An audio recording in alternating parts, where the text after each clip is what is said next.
अस्सलाम वालेकुम जी। मैं हूं ज़ियाब लोच और आप मुझे यूट्यूब चैनल पर देख रहे हैं।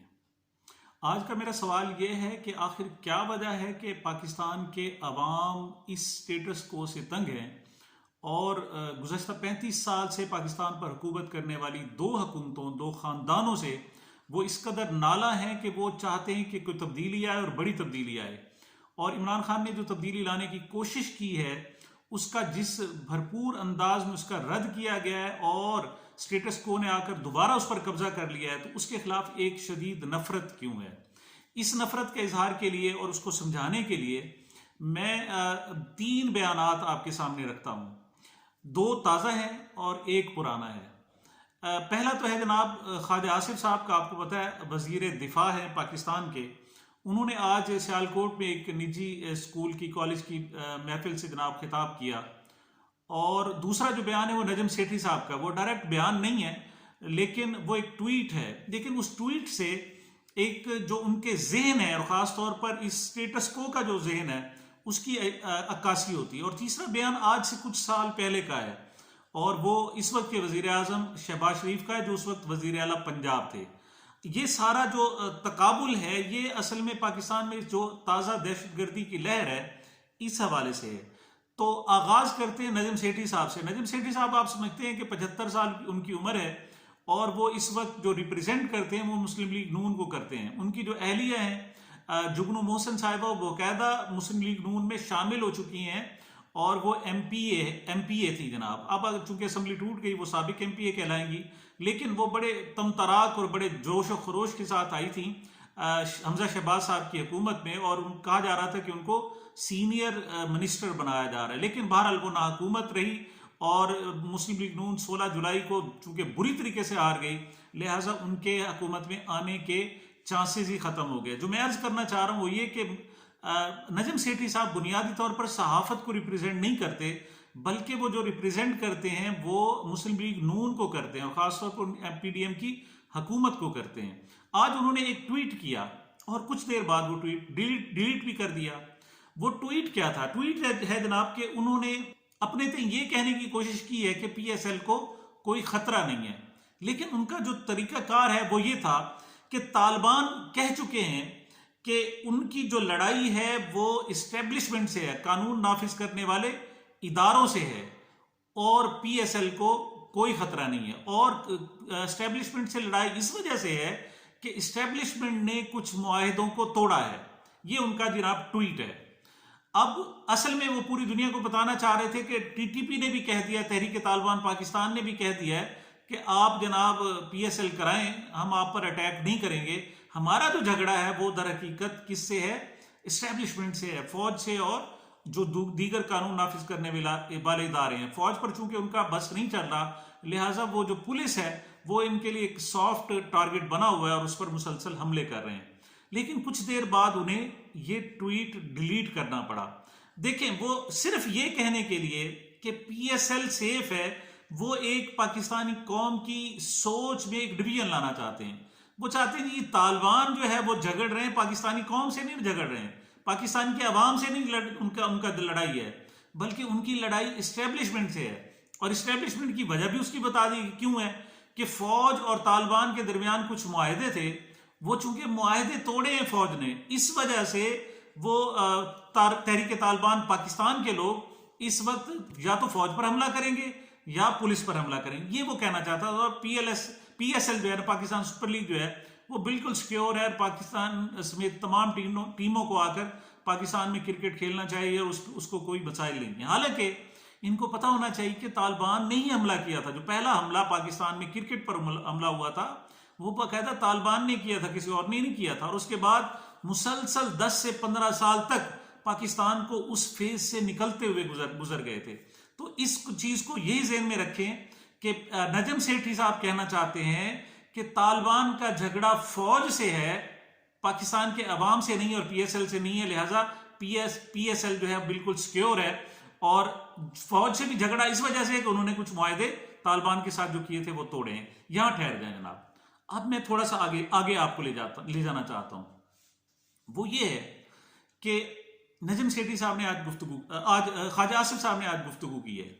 उन्होंने जनाब जो कहा है वो कहते हैं कि पाकिस्तान डिफॉल्ट हो नहीं रहा बल्कि पाकिस्तान दिवालिया हो चुका है। ये याद है आपको कि नारा जो लगाया करते थे इमरान खान, कहते थे कि तब्दीली आ नहीं रही, तब्दीली आ चुकी है। तो आज ख्वाजा आसिफ साहब ने भी यही नारा लगाया कि पाकिस्तान दिवालिया हो नहीं रहा बल्कि हो चुका है, और उन्होंने इस पर इसकी फिक्स की जिम्मेदारी भी जनाब करार दी है। उन्होंने कहा इस्टेब्लिशमेंट, सियासतदान और ब्यूरोक्रेसी इसकी जिम्मेदार है। सबसे पहला जो उन्होंने नाम लिया है वो फौज का नाम लिया है कि इसके जिम्मेदार कौन है, फौज है। और वो कहते हैं हम दिवालिया मुल्क के रहने वाले हैं, तमाम मसाइल का हल मुल्क में है, IMF के पास नहीं, 32 साल सियासत को रुसवा होते देखा। और एक बात और कही जो उसने कि 1.5 साल कबल दहशतगर्दों को अपनी सरजमीन पर लाकर बिसाया गया, ऐसे खेल खेले गए कि दहशतगर्दी मुकद्दर बन गई। ये यहां मैं आपकी तवज्जो रखना चाहता हूं कि 1.5 साल कबल दहशतगर्दों को लाकर अपने मुल्क पाकिस्तान में बसाया गया और ऐसे खेल खेले गए कि जनाब दहशतगर्दी हमारा मुकद्दर बन गई है। वो यहां पर भी डायरेक्ट हिट जो कर रहे हैं वो पाकिस्तानी इस्टेब्लिशमेंट को, पाकिस्तानी फौज को कर रहे हैं। वो कह रहे हैं जी कि ये जो दहशतगर्दी इसकी जिम्मेदार कौन है, ये हमारी इस्टेब्लिशमेंट है, वो लेके आई है। हालांकि आपको मालूम है कि वो जो लोग हैं वो कोई बाहर से लोग नहीं हैं, वो पाकिस्तानी लोग हैं, वो खैबर पख्तूनख्वा से ताल्लुक रखते हैं। बल्कि तो अब तो पंजाबी तालिबान का शोर गलगला है, आज से नहीं कम से कम 10 साल हो गए हैं, और उनके बाकायदा बहुत बड़े बड़े ग्रुप हैं जो पंजाबी तालिबान के हैं। अब खैबर पख्तूनख्वा वालों को तो लाया गया, ये बताएं कि पंजाब के जो लोग तालिबान बन रहे हैं और उन्होंने एक ग्रुप बना लिया है, उसका कौन जिम्मेदार है। अब ये दूसरा पॉइंट था ख्वाजा आसिफ साहब का कि जनाब पाकिस्तान में दहशतगर्दी का जो जिम्मेदार है और तालिबान को लाने वाले हैं वो हमारी इस्टेब्लिशमेंट है जनाब, उन्होंने लाकर बसाया गया। यहां पर मैं फिर ठहर जाए। अब तीसरी बात सुने, वो आपको याद होगा कि चंद साल पहले की बात है जब वजीर आला पंजाब, इस वक्त के जो वजीर आजम है शहबाज शरीफ साहब थे, वो पंजाब के वजीर आला बड़े लंबे अरसे के लिए रहे हैं। उन्होंने एक बयान दिया था। उन्होंने उस वक्त क्या थी, पीपल्स पार्टी की हुकूमत थी वफाक में, और पंजाब में जनाब शहबाज शरीफ साहब की और मुस्लिम लीग नून की हुकूमत थी। उस वक्त इनके दरमियान में बहुत झगड़ा, जिसे कहते हैं ना इट कुत्ते दा वैर, ये सूरत हाल थी इनके दरमियान, पीपल्स पार्टी और मुस्लिम लीग नून के दरमियान। ऐसे जनाब ड्रामेबाजी होती रहती थी। खैर ये एक अलग मौजू है। उस वक्त जनाब शहबाज शरीफ साहब ने एक बयान दिया था। उन्होंने कहा था कि तालिबान को मुखातिब किया था कि आपके और हमारे नजरियात चूंकि एक जैसे हैं, लिहाजा मेरी आपसे रिक्वेस्ट होगी कि आप पंजाब में हमले ना करें। आपको याद है, रिकॉर्ड पर यह बकायदा मौजूद है। तालिबान से कह रहे थे कि आप हमले पंजाब में ना करें, बल्कि आपके और हमारे नजरियात एक जैसे। एक वो नजरियात क्या थे जनाब कि आप भी अमेरिका की मुखालफत करते हैं, हम भी अमेरिका की मुखालफत करते हैं। और उस वक्त की जो फेडरल गवर्नमेंट थी वो थी पीपल्स पार्टी की।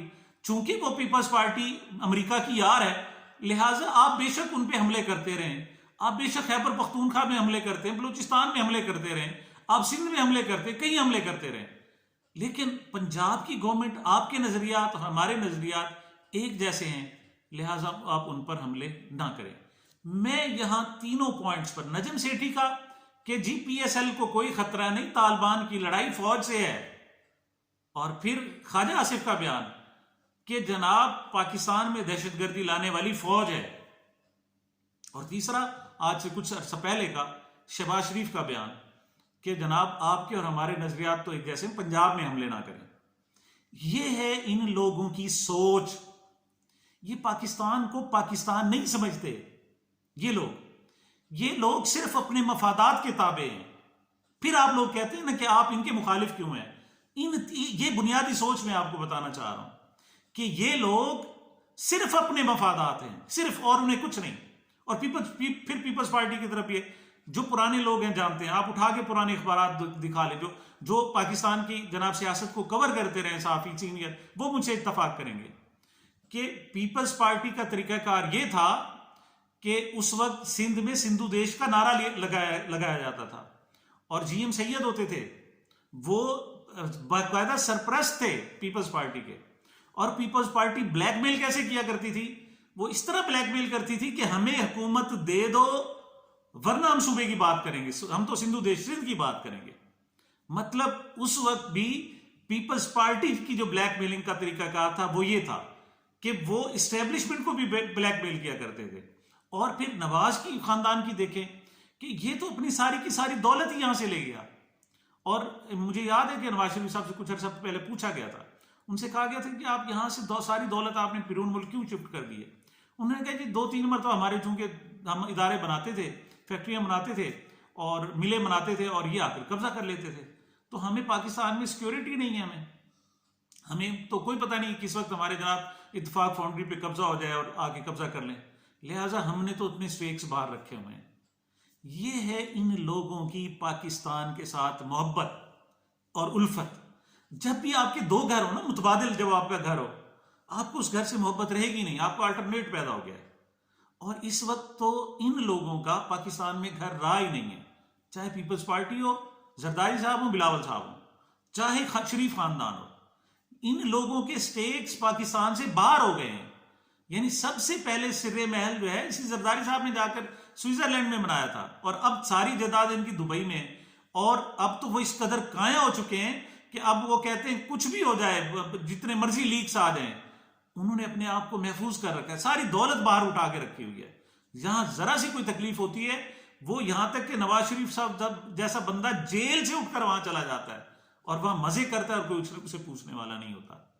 ये लोग, मैं ये नहीं कहता गद्दार हैं, लेकिन इनकी कमिटमेंट ना पाकिस्तान के साथ है, ना पाकिस्तान की फौज के साथ है, ना इस वतन के साथ है, ना यहाँ के लोगों वासियों के साथ है, ना पाकिस्तान के अवाम के साथ है।